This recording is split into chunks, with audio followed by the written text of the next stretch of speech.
True flavours కి స్వాగతం. అందరికీ దసరా శుభాకాంక్షలండి. మన నవరాత్రి సిరీస్ లో భాగంగా అమ్మవారికి ప్రతిరోజు చేయవలసిన అలంకరణ అలాగే నివేదించాల్సిన నైవేద్యాల గురించి ఇంతకు ముందు వీడియోస్ లో తెలుసుకున్నాం. ఆ వీడియోస్ కి సంబంధించిన లింక్స్ మీ రిఫరెన్స్ కోసం కింద డిస్క్రిప్షన్ లో ఇవ్వడం జరిగింది.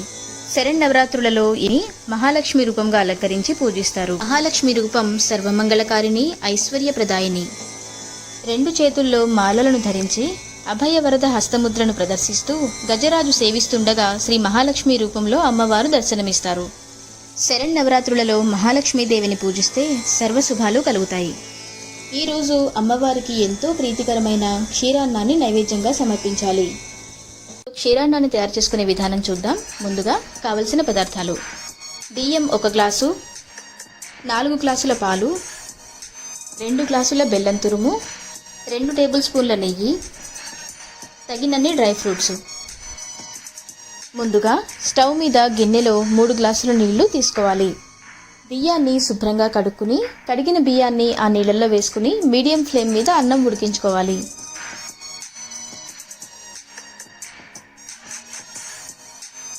అన్నం దాదాపుగా ఉడికిపోయి కొంచెం నీళ్లున్నప్పుడు పాలను యాడ్ చేసుకోవాలి.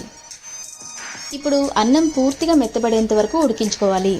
ఇలా పాలతో పాటు కాసేపు ఉడికించడం వల్ల పరమాన్నానికి మంచి టేస్ట్ వస్తుంది. అన్నం పూర్తిగా మెత్తబడిన తర్వాత స్టవ్ ఆఫ్ చేసుకుని పక్కన పెట్టుకోవాలి. ఇప్పుడు ఒక ప్యాన్లో నెయ్యి తీసుకుని అది కరిగిన తర్వాత అందులో డ్రై ఫ్రూట్స్ వేసుకుని వేయించుకోవాలి. నైవేద్యం కోసం తయారు చేసేటప్పుడు ఆవు నెయ్యిని మాత్రమే ఉపయోగించాలి.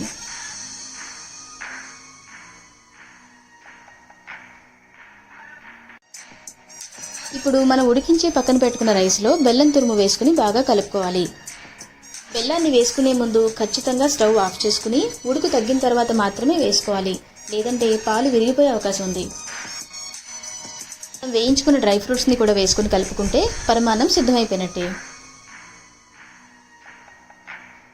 ఇక్కడ చెప్పిన కొలతలతో ఇదే పద్ధతిలో మీరు ప్రయత్నించినట్లయితే పరమాన్నం చాలా రుచిగా వస్తుంది. ఈ వీడియో మీ అందరికీ బాగా నచ్చుతుందని ఆశిస్తున్నాను. ఈ రెసిపీని మీరు కూడా ప్రయత్నించి మీకు ఎలా వచ్చిందో మాకు కమెంట్స్ ద్వారా తెలియజేయండి. ఈ వీడియోని లైక్ చేయండి, షేర్ చేయండి. అలాగే మా ఛానల్ని మీరు ఇంకా సబ్స్క్రైబ్ చేయకపోతే వెంటనే సబ్స్క్రైబ్ చేసుకోండి. మరిన్ని నోటిఫికేషన్స్ కోసం పక్కనే ఉన్న బెల్ ఐకాన్ని ప్రెస్ చేయండి. ఆ అమ్మవారి కరుణా కటాక్షాలు ఎల్లప్పుడూ మీపై ఉండాలని కోరుకుంటూ వీడియోలో మళ్ళీ కలుద్దాం.